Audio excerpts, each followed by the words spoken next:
இந்த கரடி கம்பளி பூச்சி தான் இன்னும் சில நாட்கள் கழித்து தோட்டப்புலி அந்து பூச்சாக மாறப்போகிறது.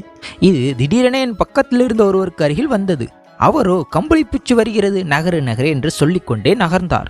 அதை கண்ட நானோ கொஞ்சம் இருங்க பாய் என்று கூறி அதை என் கையில் ஏற்றினேன். உடனே அருகில் இருந்தவர்கள் எல்லாம் அது அரிக்கும் அரிக்கும் என கூறிக்கொண்டே இருந்தார்கள். அது என் உள்ளங்கையை தாண்டி புறங்கைக்கு சென்றதை கண்டதும் இன்னும் பதட்டம் அடைந்தார்கள். ஆனால் எனக்கு ஒரு நம்பிக்கை, இந்த கம்பளி பூச்சி அரிக்காதென்று.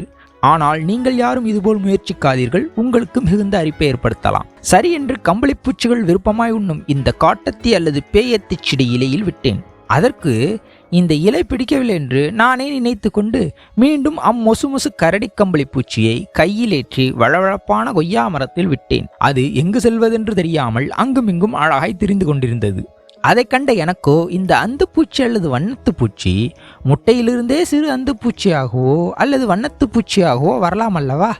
ஏன் முதலில் முட்டையிட்டு பிறகு மொசு மொசு மயிர் அல்லது முள் கொண்ட கம்பளி பூச்சாகி பிறகு ஒரு புழுக்கூடாக மாறி அதிலேயே வளர்ந்து பிறகு அந்து பூச்சாகவோ அல்லது வண்ணத்து பூச்சாகவோ மாறுகிறது?